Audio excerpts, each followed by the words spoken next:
everyone and welcome once again to Hop Up।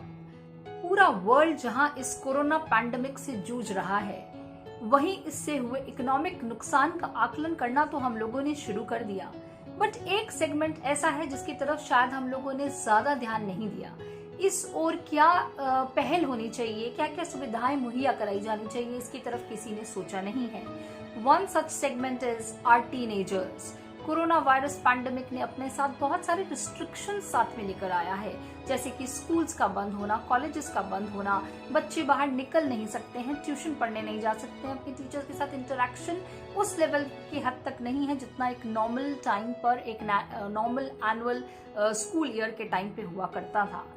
ऐसे में उन टीनेजर्स की माइंड में क्या चीजें चल रही हैं, वो ऐसी क्या प्रॉब्लम्स हैं जिनकी वजह से आज की डेट में साइकोलॉजिस्ट के पास एक दिन में जहां 5 या 10 कॉल आया करते थे, वहीं वो टेलीफोन लाइंस बिल्कुल बैक टू बैक कॉल्स को अटेंड कर रहे हैं। ऐसा क्या है जो इन टीनेजर्स को परेशान कर रहा है? मैं हूं डॉक्टर श्रव्या मरत्री और आज का हमारा सेगमेंट डेडिकेटेड है towards teenagers and their stress. हाल ही में वर्ल्ड की एक जानी मानी संस्था ने एक सर्वे कराया जिसमें 2111 बच्चों पर, जो कि 11 इयर्स से 19 इयर्स तक की एज रेंज में थे, उन पर इस सर्वे को कराया गया। उसमें से बहुत ही चौंकाने वाले आंकड़े सामने आए। 83% of the children were found stressed, 81% of the children were found missing their peers. एक लैक ऑफ रूटीन इन बच्चों में दिखाई दिया गया। Late nights, late mornings, fear of the virus, ये वो कुछ आम परेशानियां थी जो इन बच्चों के अंदर नजर आई। काफी सारे बच्चे ऐसे हैं जो अपने घर में हुए बिजनेस के लॉस से, माँ या पापा को परेशान देखकर, इन चीजों की वजह से भी परेशान हैं।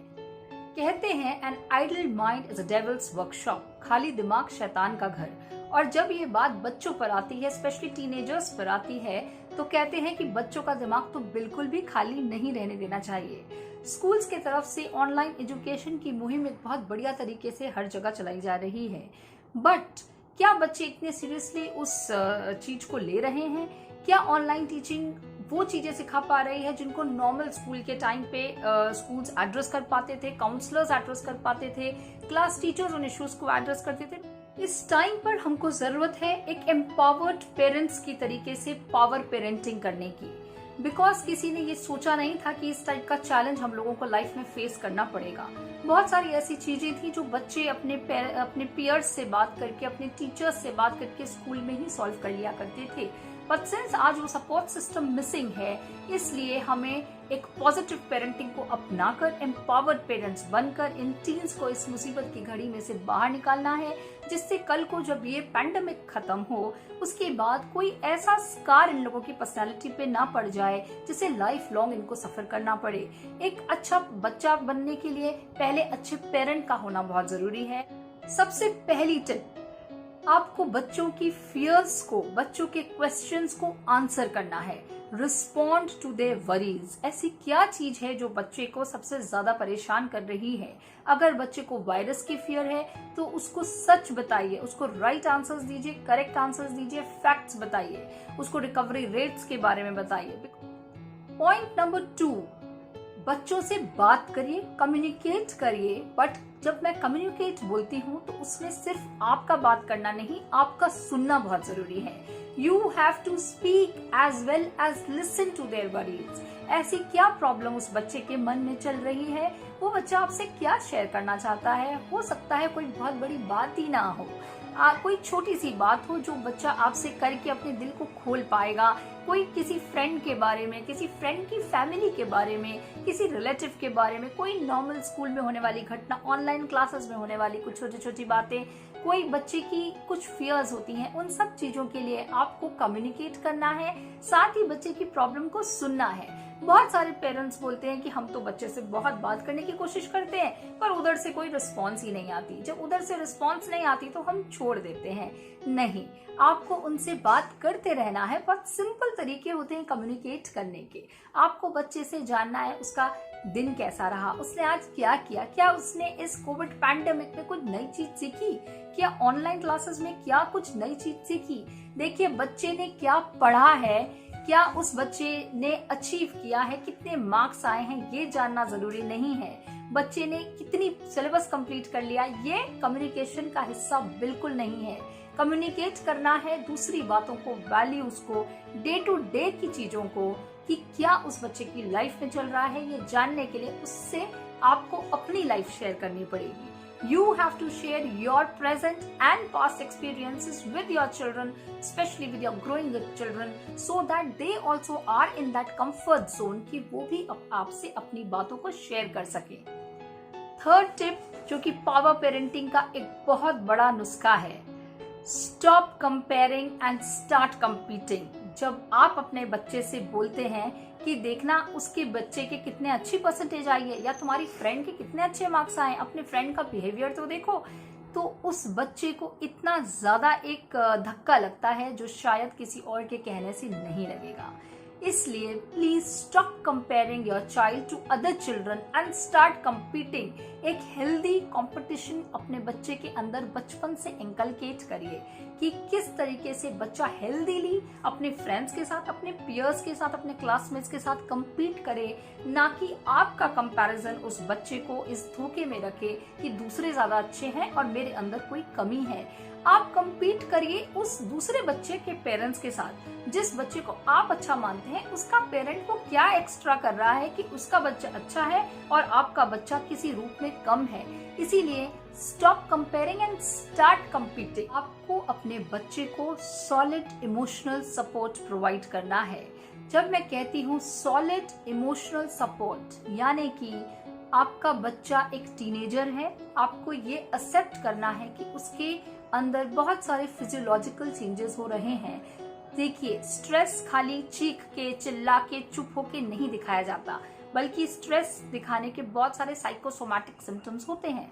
साइकोसोमैटिक सिम्टम्स यानी कि नींद ना आना या नींद का ज्यादा आना, भूख कम लगना, भूख का ज्यादा लगना, किसी से बात करने का मन ना करना, कुछ इस टाइप की चीजें होती हैं जो एक बच्चा डिस्प्ले कर सकता है। ऐसे में आपको इंस्टेड उसको डांटने के, इंस्टेड ये बताने के कि तुम टेंट्रम्स थ्रो कर रहे हो, उसको एक इमोशनल सपोर्ट प्रोवाइड करना है। आपको ये एक्सेप्ट करना है कि उस बच्चे के अंदर हार्मोनल चेंजेस हो रहे हैं, जिसको हम प्यूबर्टी भी बोलते हैं। बहुत सारे ग्रोइंग अप चैलेंजेस इस टाइम पे बच्चा फेस कर रहा है, और ऐसे में जब उसके पास उन वरीज को डिस्कस करने के लिए उसी की एज के दूसरे बच्चे नहीं हैं, तब वो बच्चा अगर किसी तरीके से विड्रॉल के सिम्टम्स दिखा रहा है, या वो बहुत एक्टिव हो गया पहले के कंपैरेटिव, या वो बहुत चुप हो गया, तो प्लीज उसको एक ऐसा इमोशनल सपोर्ट प्रोवाइड करिए। वेट नहीं करिए कि बच्चा कोई साइन दिखाएगा एग्रेशन का या स्ट्रेस का या एंजाइटी का, तब आप रिएक्ट करेंगे। डे टू डे अपनी दिनचर्या में अगर अभी तक आप नहीं करते आ रहे थे, तो प्लीज इस वीडियो को सुनने के बाद अपने बच्चों को एक ऐसा पिलर ऑफ इमोशनल स्ट्रेंथ उस बच्चे को आपके अंदर दिखना चाहिए। वो पेरेंटल रोल कोई भी अदा कर सकता है, जरूरी नहीं है कि इसकी रिस्पॉन्सिबिलिटी एक मदर ही ले या एक फादर ही ले। दोनों को मिलकर एक टीम की तरीके से एक सॉलिड इमोशनल फ्रंट, एक सॉलिड इमोशनल पिलर जब आप दिखाते हैं बच्चे के सामने, वो आप कैसे दिखाएंगे? मान लीजिए अगर आपके सपोज जॉब में कोई प्रॉब्लम आ रही है, सैलरी आपको कम मिल रही है, या आपके बिजनेस में कोई लॉस हो रहा है, या आपके खुद के अंदर कोई और फियर है, मान लीजिए पैंडेमिक की फियर है, बीमार होने की फियर है, तो आप खुद कितने स्ट्रांग हैं, आपके खुद के इमोशंस कितने स्ट्रांग हैं, आप डे टू डे चैलेंजेस को कितने पॉजिटिवली फेस करते हैं? क्या आप खुद ही उन चैलेंजेस को चीख के चिल्ला के फेस करते हैं, या आप खुद विड्रॉल सिम्टम्स दिखा के उनको फेस करते हैं? वो सब एक साइलेंट ऑब्जर्वर की तरह से आपका टीनेज बच्चा ऑब्जर्व कर रहा है। आपको उसकी उन्हीं चीजों को उस टाइम पे सपोर्ट करना है, उसको वो स्ट्रेंथ देनी है। जब बच्चा देखता है कि भाई अगर प्रॉब्लम आई, मेरे पेरेंट्स की लाइफ में भी प्रॉब्लम आई, उन्होंने उससे कैसे डील किया, तो वो बच्चा कहीं ना कहीं इमोशनली बहुत स्ट्रांग बन के निकलता है। प्लस उसका आपके साथ इमोशनल बॉन्ड बहुत स्ट्रांग हो जाता है। रिलैक्सिंग होम एनवायरनमेंट, घर के माहौल को रिलैक्स करना एक और सुपर टिप है। जब आप घर के माहौल को रिलैक्स कर देते हैं, वो आप कैसे करेंगे? देखिए, जब हम हल्का फुल्का मजाक बच्चों के साथ करते रहते हैं, हम सब जानते हैं कि ग्रोइंग अप टीनेजर के साथ किस टाइप की प्रॉब्लम्स आती हैं। उसको स्टडीज में प्रॉब्लम हो सकती है, उसको अपने पीयर्स से प्रॉब्लम हो सकती है। बच्चों का चिढ़ाना एक बहुत ही कॉमन प्रॉब्लम होती है। कई बार नाम को लेके चिढ़ाना, कई बार ड्रेसिंग सेंस को, कई बार लुक्स को, अपीयरेंसेस को, उन सब को जब आप खुद एक हल्के फुल्के मजाक के रूप में लेंगे या आप अपने पर्सनल एक्सपीरियंसेस से उन बच्चों को बताएंगे, तो वो बच्चा समझेगा कि अच्छा ये तो सभी के साथ होता है। जब आपके खुद के मन में ये फीलिंग आती है ना कि ये तो सभी के साथ होता है, तो आपको वो चीज थोड़ी कम परेशान करती है। जब हम कॉन्स्टेंटली बच्चे को पेस्टर करते हैं, पढ़ो, इतना होमवर्क हो गया, इतना काम हो गया, तुम्हारा सिलेबस कहाँ तक पहुंचा, ऐसे बहुत सारे बच्चे हैं जो कई बार मेरे पास आते हैं, मेरे को कंप्लेन करते हैं कि मैम, हमारे और हमारे पेरेंट्स के बीच में कन्वर्सेशन सिर्फ इतना ही होता है कि तुमने क्या पढ़ा और कितना पढ़ा, उसके आगे और कोई बात नहीं होती है। क्या लाइफ में हो रहा है, क्या पसंद है, क्या टेस्ट हैं, क्या थॉट्स हैं, क्या बनना चाहते हो, ये कोई बात नहीं होगी। आज बच्चे को टोकेंगे तो बच्चा अच्छा करेगा, but what we tend to forget is कि कई बार ज्यादा टोका टोकी से एक ऐसा बच्चे के अंदर विड्रॉल आ जाता है कि वो कंप्लीट विड्रॉल, कि बच्चा उस चीज को करना ही नहीं चाहता जिसपे उसको बार बार टोका जा रहा है।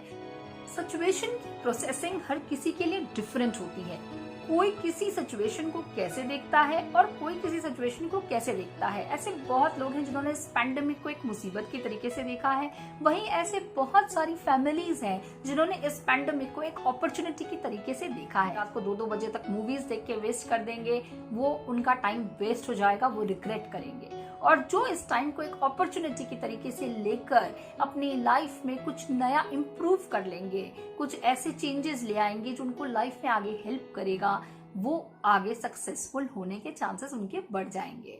तो देखिए, सिचुएशन डिफिकल्ट है या सिचुएशन अपॉर्चुनिटी है, ये तय करना आपके हाथ में है और अपने बच्चे को तय कराने में आपका रोल बहुत इंपॉर्टेंट है। बच्चों के ऊपर रोक टोक ना लगाएं, रिस्ट्रिक्शंस ना लगाएं।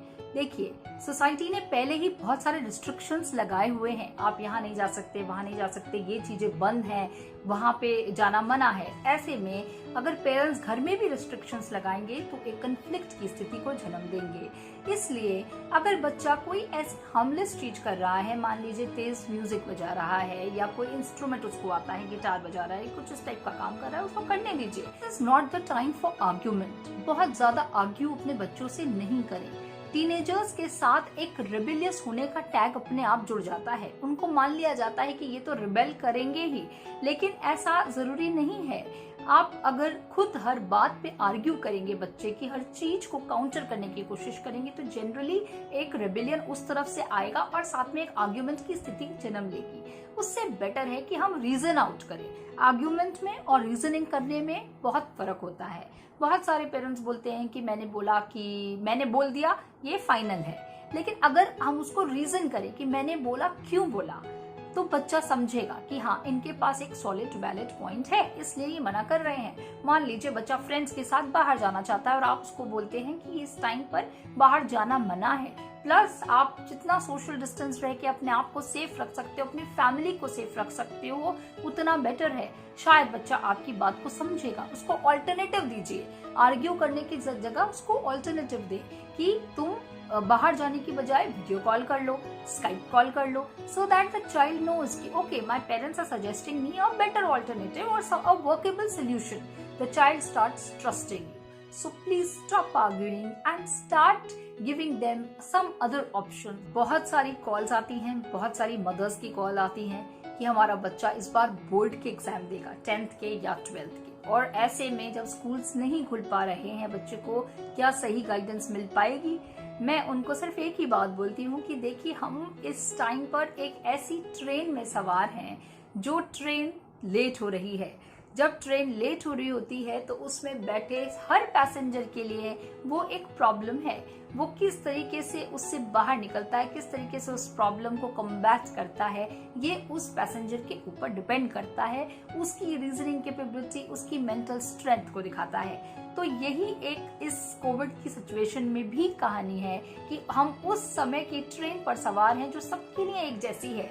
अगर स्कूल्स नहीं खुल रहे हैं तो अक्रॉस द वर्ल्ड नहीं खुल रहे हैं, इसका एक कुछ बेटर सोल्यूशन कोई निकलेगा, टाइम के साथ निकलेगा। तो तो हमें इस टाइम पे सिर्फ शांति बना के वेट करना है, घर पे या हर टाइम पे अपने बच्चों के आसपास ये कह के कि क्या होगा, कैसे होगा, इस बार तुम्हारा बोर्ड है, तुम कैसे करोगे बिना गाइडेंस के, ये कहना गलत है। उनको ये समझाएं कि इस टाइम पर जितना है जो है उससे तैयारी करो, कल को जो होगा the time will only tell, we don't have any answer to such questions. इसलिए बच्चों के साथ उस चीज को डिस्कस करके उनके स्ट्रेस लेवल को और बढ़ावा देकर हम उनकी किसी भी तरीके से हेल्प नहीं कर पाएंगे। अपने बच्चों को एक हैप्पी टीन बनाइए। एक हैप्पी टीन कल का सक्सेसफुल ह्यूमन बीइंग बनेगा, एक सक्सेसफुल इंसान बनेगा। उनकी इस रास्ते में उनकी हेल्प करिए, उनको इस जर्नी में मदद करिए, so that tomorrow you don't have any regrets and the child does not have any regrets कि उसने बचपन में ये नहीं किया या कोई ऐसी चीज थी जो उसको करनी चाहिए थी वो नहीं कर पाया। तो उन बच्चों के साथ ये क्वालिटी टाइम स्पेंड करें और उनको एक अच्छा ह्यूमन बीइंग बनने में मदद करें। अगर आपको इसमें से कोई भी टिप्स आपसे यूजफुल लगी हो या आपको ओवरऑल ये टिप्स कैसी लगी, इनके बारे में कमेंट करके मुझको जरूर बताइए। Thank you so much.